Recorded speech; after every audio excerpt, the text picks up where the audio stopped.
Hello viewers, আশা করি যে যেখানে আছো অনেক ভালো আছো। সবাইকে প্রীতি ও শুভেচ্ছা জানিয়ে শুরু করছি আমাদের আজকের lesson right form of verbs. Right form of verbs ইংরেজি গ্রামারের খুবই গুরুত্বপূর্ণ একটা বিষয়। এই বিষয়টা ভালোভাবে না জানলে গ্রামারের অন্যান্য বিষয় শেখাও কিন্তু অসম্পূর্ণ রয়ে যায়। রাইট ফর্ম অফ ভার্বস কি? রাইট ফর্ম অফ ভার্ব হলো ইংরেজি বাক্যের মধ্যে ভার্বের সঠিক ফর্ম ব্যবহার করা। ভার্বের কোন রূপ বসবে, তার সাথে এস ইএস যুক্ত হবে কিনা, তার পাস্ট ফর্ম হবে না প্রেজেন্ট ফর্ম হবে, নাকি তার সাথে আইএনজি যুক্ত হবে, এগুলো ঠিক করে লেখা হলো রাইট ফর্ম অফ ভার্বস। চলো আমরা আলোচনায় ফিরে যাই। এই সবগুলো নিয়মই কোনো না কোনো টেন্সের অন্তর্ভুক্ত, তাই এগুলো জানলে তোমাদের টেন্স সম্পর্কে অনেকটা জানা হয়ে যাবে। রুল নম্বর 1, এখানে তোমরা 3টা বাক্য দেখতে পাচ্ছ। I say my prayer regularly, he always speak the truth, every Friday we play in our school field. বাক্যগুলো যদি খেয়াল করো, এই বাক্যের বিশেষ কিছু বৈশিষ্ট্য আছে যে এগুলো প্রত্যেকটা কাজই ইন্ডিকেশন দিচ্ছে যে এই কাজগুলো বারবার ঘটে, একাধিকবার ঘটে, শুধুমাত্র একবারই ঘটেছে বা একবারই ঘটে তা কিন্তু বলেনি।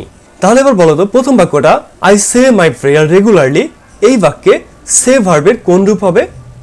সে হবে, সেজ হবে, নাকি সেইং হবে, নাকি সেইড হবে? কি হবে? বুঝতে পেরেছো কি? Very good. যদি বুঝতে পারো, বুঝতে না পারলেও সমস্যা নেই। দেখো, I say my prayer regularly, regularly আছে রেগুলার অ্যাক্টিভিটিস বোঝালে সেখানে ভার্বের বেস ফর্ম বসে, কখনো কখনো এস বাই এস যুক্ত হয়, অর্থাৎ বাক্যটা প্রেজেন্ট ইনডিফিনিট টেন্স হয়। তো আমরা নিয়মটা দেখে আসো। সাধারণত বাক্যে always, regularly, sometimes, often, generally, everyday, occasionally, usually, normally ইত্যাদি থাকলে বাক্যটা প্রেজেন্ট ইনডিফিনিট টেন্স হয়। প্রেজেন্ট ইনডিফিনিট টেন্সের গঠন কি? সাবজেক্টের পর ভার্বের বেস ফর্ম বসে। বেস ফর্ম মানে যে ভার্বের সাথে এস ইএস আইএনজি কোনো কিছু যুক্ত থাকে না, যেটা ইনট্যাক্ট ফর্ম, যার কোনো পরিবর্তন করা হয়নি, সেই ইনট্যাক্ট ফর্ম মানে বেস ফর্ম বসে। কখনো কখনো এই বেস ফর্মের সাথে এস বা ইএস যুক্ত হয় এবং তারপরে অবজেক্ট বা এক্সটেনশন যা আছে সেগুলো বসে।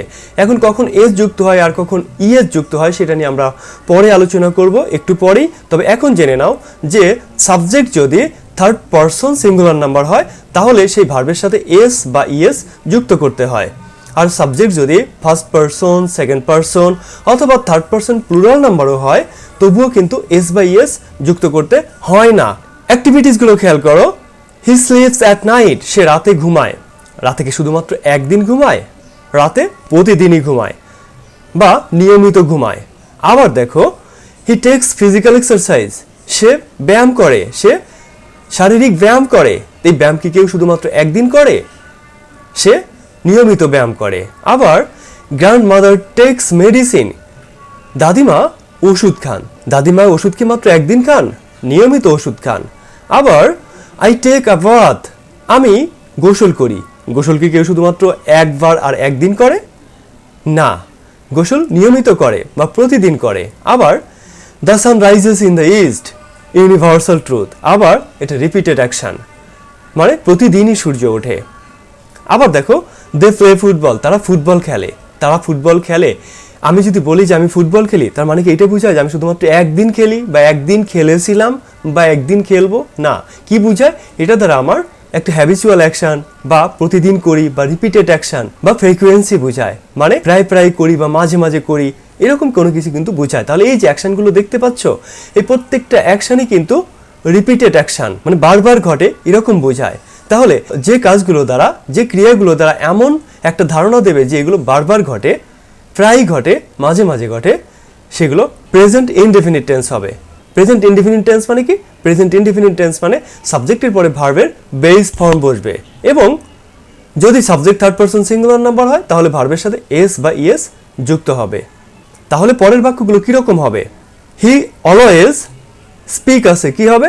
স্পিক্স হবে, speaks the truth. He always speaks the truth, সে সবসময় সত্যি কথা বলে, repeated action.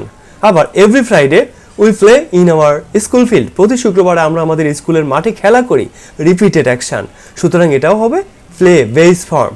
R S by ES এখানে যুক্ত হলো না, কারণ এখানে এভরি ফ্রাইডে উই আছে, সাবজেক্ট হলো plural number, first person plural number, তাই এস বাই ইএস কোনো কিছু যুক্ত হয়নি।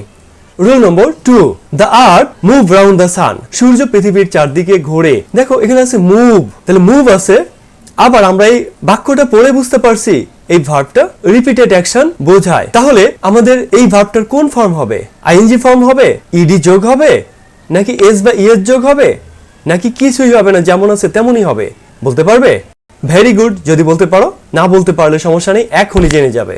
একটু পরেই তোমরা নিজেরাও বলতে পারবে। দেখো, এটা একটা রিপিটেড অ্যাকশন এবং ইউনিভার্সাল ট্রুথ। ইউনিভার্সাল ট্রুথ হলে সেই বাক্যগুলো অলওয়েজ প্রেজেন্ট ইনডেফিনিট টেন্স হয়। প্রেজেন্ট ইনডেফিনিট টেন্স হয় তার মানে ভার্বের বেস ফর্ম বসবে এবং সাবজেক্ট যদি থার্ড পারসন সিঙ্গুলার নাম্বার হয় তাহলে বেস ফর্মের সাথে এস বা ইএস যুক্ত হবে। তাহলে এটা কি হবে? মুভস হবে। কেন এস যুক্ত হলো? কারণ এটা থার্ড পারসন সিঙ্গুলার নাম্বার আছে। এবার নিয়মটা দেখো, ইউনিভার্সাল ট্রুথ চিরসত্য বাক্য যেগুলো, হ্যাবিচুয়াল ফ্যাক্ট কারো অভ্যাসগত কাজ যেগুলো, প্রভার্ব বা প্রবাদ বাক্য যেগুলো বা প্রবচন, লজিক্যাল ট্রুথ যৌক্তিক সত্য যে বাক্যগুলো, অথবা যদি কোনো বাক্য এমন হয় যে এরকম ইন্ডিকেশন দেয় যে বাক্যটা বারবার ঘটে, তাহলে সে কাজগুলো কি হবে? প্রেজেন্ট ইনডিফিনিট টেন্সের অন্তর্গত হবে। আমরা গঠন আগেও দেখে এসেছি, আরেকবার দেখো।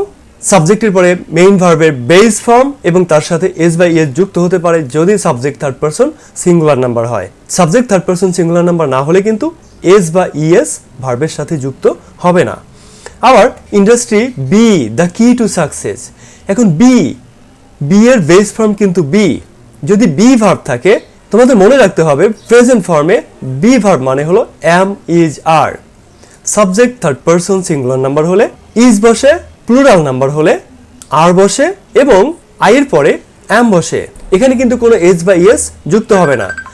আমার ভার্ব যদি বি ভার্ব হয় তাহলে কিন্তু কোনো এস বা ইএস যুক্ত হবে না।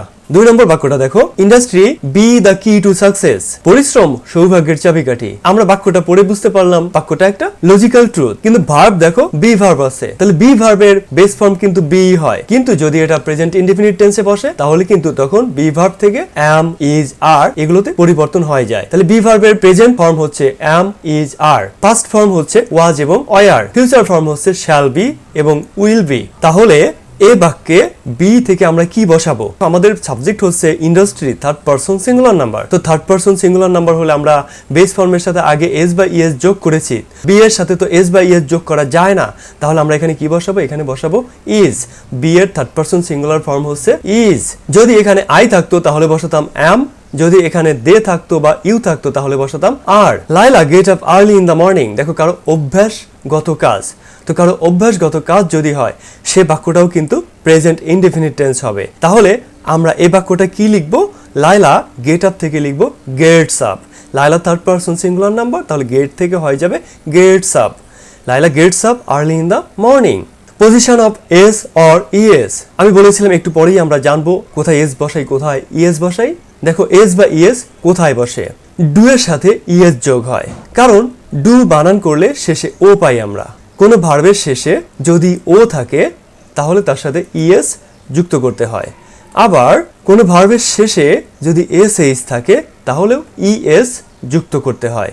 এস এইচ থাকলে ইএস যুক্ত করতে হয়। আবার যদি ভার্বের শেষে এস বা ডাবল এস থাকে তাহলে আমরা ইএস যুক্ত করে থাকি।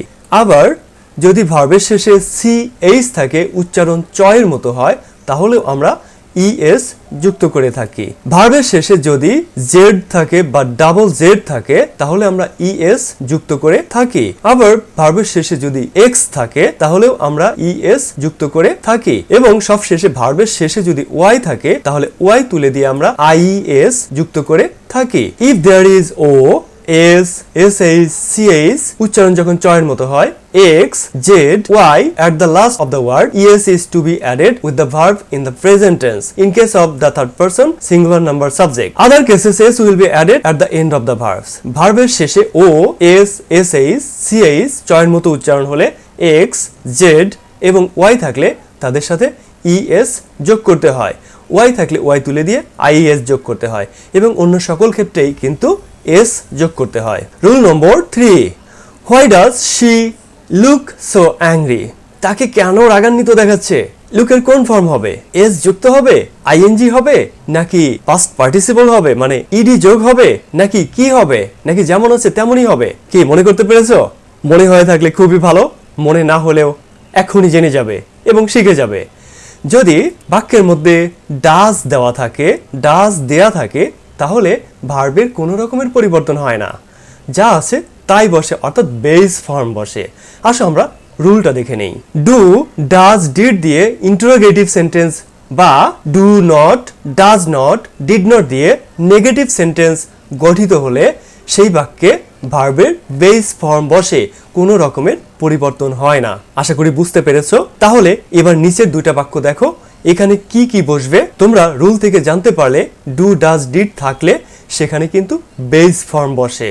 তাহলে 2 নম্বর বাক্যে কি হবে? I do not feel lonely anymore. ফিলের বেস ফর্ম বসেছে। আবার 3 নম্বর বাক্য একই নিয়মে করতে হবে। লিড, বেস ফর্ম লিডই বসবে। Did Haji Mohammad Mohsin lead a luxurious life? Rule number 4, now you look tired. এখন তোমাকে ক্লান্ত দেখাচ্ছে। ভার্বের কোন ফর্ম হবে? লুকিং হবে, লুকস হবে, না লুকড হবে? আমি কিন্তু এমনভাবে বলেছি যে কাজটা যেন চলমান। তাহলে বলো তো, লুক থেকে কি হবে? লুকিং হবে, লুকস হবে, নাকি যা আছে তাই হবে? ভাবতে থাকো। ভেবে কিছু পেলে? কোন ফর্ম হবে? চিন্তা নেই। দেখো, লুক এমন এক ধরনের ভার্ব যে ভার্ব দিয়ে বাহ্যিক কোনো অ্যাক্টিভিটি কিন্তু প্রকাশ করে না। লুক হচ্ছে পারসেপশন ভার্ব।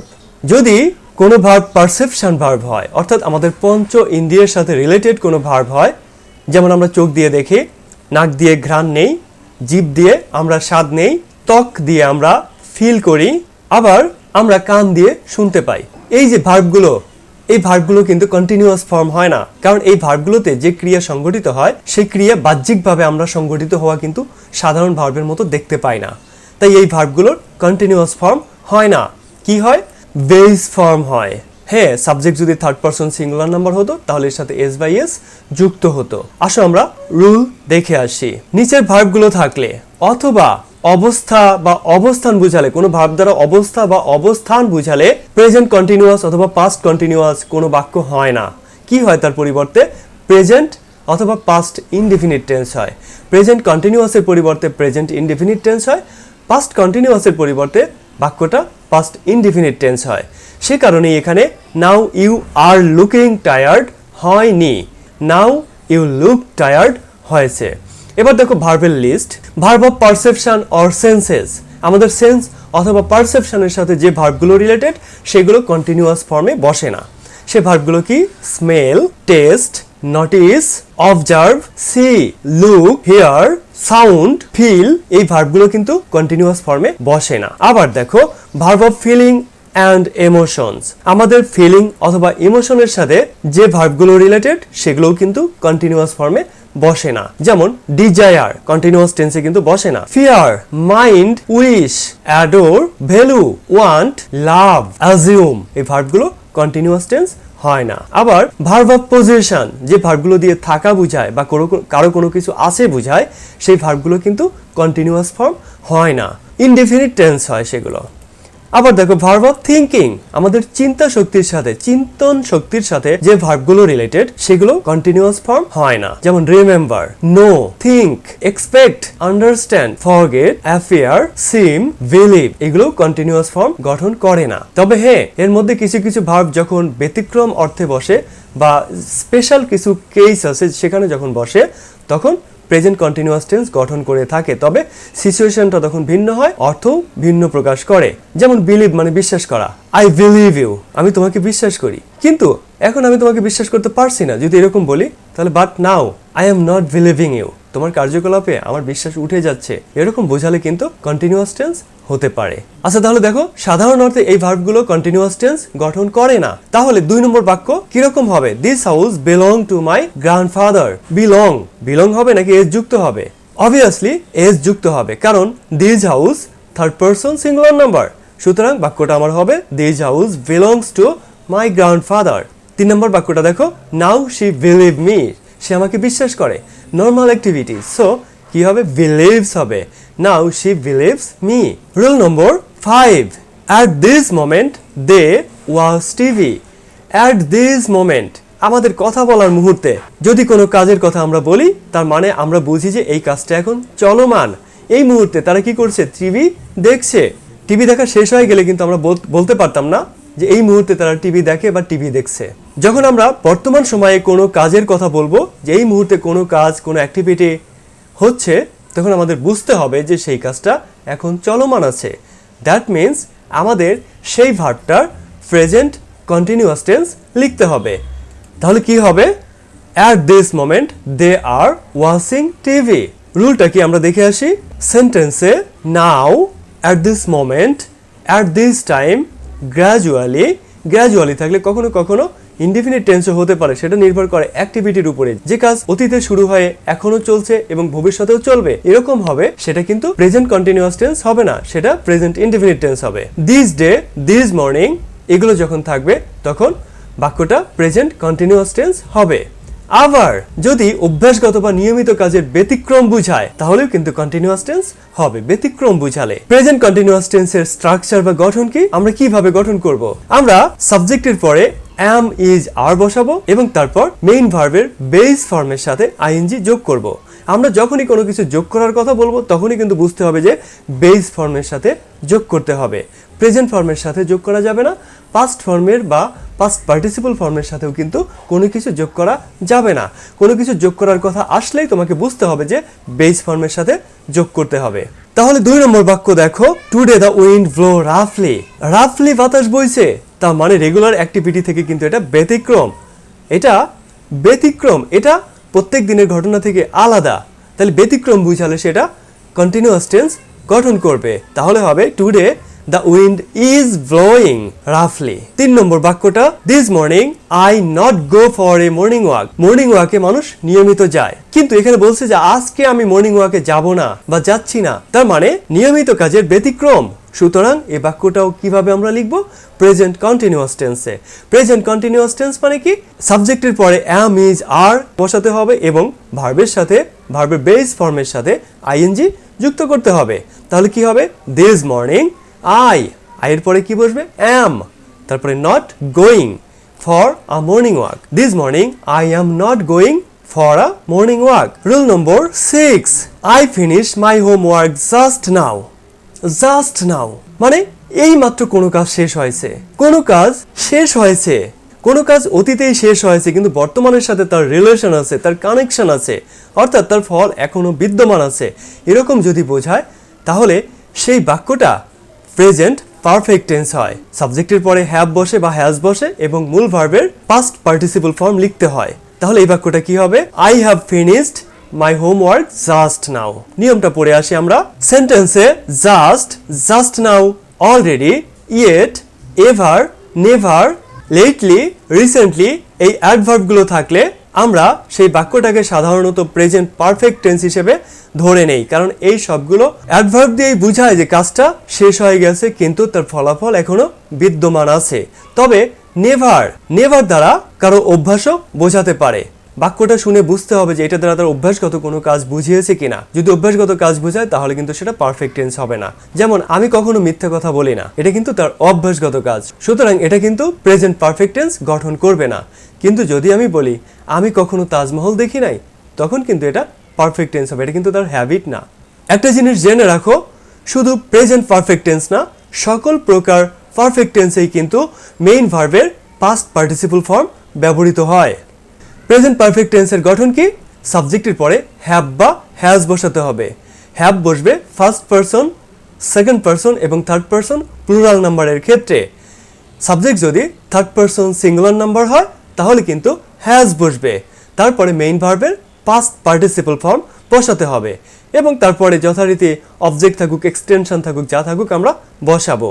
এই টাইম চার্টটা খেয়াল করো, এটা একটা টাইম লাইন, এখানে একটা ডিভাইডার আছে। এই অংশটা প্রেজেন্ট টাইম, এই অংশটা পাস্ট টাইম এবং এরপরে ভবিষ্যৎ টাইম আছে। আমরা ভবিষ্যৎ নিয়ে আপাতত কথা বলছি না।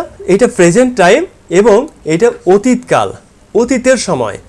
তো যদি কোনো কাজ এই অতীতকালে শেষ হয়, অতীতকালে ঘটেছে কিন্তু তার ফলাফল বর্তমান অবধি রয়ে গেছে, সে অতীতকালে তার ঘটনা ঘটেছে, ব্যথা পেয়েছে, কিন্তু বর্তমানেও তার ব্যথাটা বিদ্যমান রয়েছে, তার মানে তার এই ঘটনার একটা কানেকশন বর্তমান সময়েও কিন্তু রয়ে গেছে। তাহলে যদি কোনো ঘটনা এরকম অতীতকালে ঘটে, সেটা খুবই নিকট অতীতে হোক বা তার আরও একটু আগেই হোক, অতীতে ঘটে যদি তার ফলাফল বর্তমান অবধি বিদ্যমান থাকে তাহলে সেই টেন্স বা সেই বাক্যটা প্রেজেন্ট পারফেক্ট টেন্সে লিখতে হয়। তাই কোনো ঘটনা নিকট অতীতে ঘটলেও তার ফলাফল বর্তমান সময় অবধি বিদ্যমান থাকলে তাকে প্রেজেন্ট পারফেক্ট টেন্স বলে। প্রেজেন্ট পারফেক্ট টেন্সের গঠন আমরা আগেই জেনে এসেছি যে সাবজেক্টের পরে হ্যাভ বা হ্যাজ বসে এবং মূল ভার্বের পাস্ট পার্টিসিপল ফর্ম লিখতে হয়। 2 নম্বর বাক্য দেখো, রিসেন্টলি কোভিড-19 break out in an epidemic form. Recently মানে অতীতে শেষ হয়েছে কিন্তু সাম্প্রতিক শেষ হয়ে গেছে কিন্তু তার ফলাফল এখনো বিদ্যমান আছে। তাহলে কি হবে বাক্যটা? বাক্যটা হবে রিসেন্টলি কোভিড-19 has broken out in an epidemic form. আবার 3 নম্বর বাক্যটা কি হবে? You ever visit the Taj Mahal. প্রশ্ন করেছে, তো এভার দিয়ে যখন প্রশ্ন করে তখনও বোঝায় যে কেউ কখনো কোনো কিছু করেছে কিনা, তাহলে এটাও প্রেজেন্ট পারফেক্ট টেন্স হয়। তাহলে কি হবে? প্রশ্নবোধক বাক্য হলে সাবজেক্টের আগে হ্যাভ বা হ্যাজ বসাতে হবে। আগেই বলেছি third person singular number subject হলে সাবজেক্টের জন্য third person singular number subject হলে এর জন্য হ্যাজ বসবে, অন্যান্য ক্ষেত্রে হ্যাভ বসবে। তো এখানে ইউ আছে, ইউ এর জন্য আমরা কি বসাবো? হ্যাভ বসাবো। তাহলে লিখবো have you ever visited the Taj Mahal. Rule number 7, it drizzle since morning. Since morning সকাল থেকে। দেখো কোনো কাজ অতীতকালে শুরু হয়েছে কিন্তু এখনো বর্তমান অবধি শেষ হয়নি, এরকম বুঝালে সেগুলো প্রেজেন্ট পারফেক্ট কন্টিনিউয়াস টেন্স হয়। তাহলে কি হবে? It has been drizzling since morning. আমরা রুলটা পড়ে আসি। সেন্টেন্সে সিন্স অথবা ফর থাকলে এবং তারপরে যদি সময় উল্লেখ থাকে তাহলে আমাদের বুঝে নিতে হবে যে সেই বাক্যটা প্রেজেন্ট পারফেক্ট কন্টিনিউয়াস টেন্স হবে। অথবা যদি হাউ লং থাকে, হাউ লং থাকলেও কিন্তু বোঝায় কতক্ষণ ধরে। তার মানে এখানে ইনডাইরেক্টলি সময় ধরে কোনো কাজ চলছে এরকম বোঝানো হয়। এখানেও কিন্তু প্রেজেন্ট পারফেক্ট কন্টিনিউয়াস টেন্স হবে। প্রেজেন্ট পারফেক্ট কন্টিনিউয়াস টেন্সের গঠন কি? সাবজেক্টের পরে হ্যাভ বিন বা হ্যাজ বিন বসে, তারপরে মূল ভার্বের বেস ফর্মের সাথে আইএনজি যোগ করতে হয়। বেস ফর্মের সাথে আইএনজি যোগ করতে হয়, তারপরে অবজেক্ট বা এক্সটেনশন বসে। যদি subject first person, second person বা থার্ড পারসন প্লুরাল নাম্বার হয় তাহলে সাবজেক্টের পরে হ্যাভ বিন লিখতে হয়। আর যদি subject third person singular number হয় তাহলে সাবজেক্টের পরে হ্যাজ বিন লিখতে হয়। আবারও একটা টাইম চার্ট দেখো, কোনো ঘটনা পাস্টে শুরু হয়েছে, শেষ হয়ে যায়নি, কিন্তু পাস্টে শুরু হয়েছে কিন্তু সেই কাজটা বর্তমান অবধি চলছে, তার ফলাফল বিদ্যমান নাই, কাজটাই চলছে। কোনো কাজ অতীতকালে শুরু হয়েছে এবং বর্তমান অবধি সেই কাজটা চলছে। যদি এরকম বোঝায় তাহলে সেই বাক্যগুলো আমাদের প্রেজেন্ট পারফেক্ট কন্টিনিউয়াস টেন্স লিখতে হবে। কোনো ঘটনা নিকট অতীতে শুরু হয়ে বর্তমান সময়ে চলমান থাকলে তাকে আমরা প্রেজেন্ট পারফেক্ট কন্টিনিউয়াস টেন্স বলবো। আর আমরা গঠন তো আগেই জেনে এসেছি, সাবজেক্টের পরে হ্যাভ বিন বা হ্যাজ বিন বসাবো এবং মূল ভার্বের সাথে আইএনজি যোগ করব। 2 নম্বর বাক্যটা দেখো, she suffer from fever for 3 days। 3 দিন আগে তার ঘটনাটা ঘটেছে কিন্তু এখন অবধি সেই ঘটনাটা চলছে। তাহলে আমাদের বুঝে নিতে হবে এই বাক্যটা হচ্ছে প্রেজেন্ট পারফেক্ট কন্টিনিউয়াস টেন্স। তাহলে আমরা কিভাবে লিখব? সাবজেক্টের পরে হ্যাভ বিন লিখব বা হ্যাজ বিন লিখব এবং মূল ভার্বের সাথে আইএনজি যোগ করব, বেস ফর্মের সাথে আইএনজি যোগ করব। তাহলে কি হবে? She has been suffering from fever for 3 days। 3 নম্বর প্রশ্নবোধক বাক্য। তাহলে এটা আমরা কিভাবে গঠন করব? আমরা জানি যে হ্যাভ বিন বা হ্যাজ বিন সাবজেক্টের পরে বসিয়ে আমরা প্রেজেন্ট পারফেক্ট কন্টিনিউয়াস টেন্স গঠন করি। তাহলে প্রশ্নবোধক বাক্যে এই যে হ্যাভ বা হ্যাজ একে যদি আমরা সাবজেক্টের আগে বসাই এবং বাকি অংশ সাবজেক্টের পরে বসিয়ে আমরা বাক্যটা কমপ্লিট করি তাহলেই কিন্তু প্রশ্নবোধক বাক্য গঠন হয়ে যাবে। অর্থাৎ যদি প্রেজেন্ট পারফেক্ট কন্টিনিউয়াস টেন্সের বাক্য প্রশ্নবোধক হয় তাহলে সাবজেক্টের আগে হ্যাভ বা হ্যাজ, নিয়ম অনুসারে হ্যাভ বসলে হ্যাভ বসাবো, হ্যাজ বসলে হ্যাজ বসাবো, তারপরে সাবজেক্টের পরে বিন বসবে এবং মূল ভার্বের বেস ফর্মের সাথে আইএনজি যোগ করতে হবে, তারপর বাকি অংশ বসবে। তাহলে এই বাক্যটা কি হবে? How long have you been waiting for her?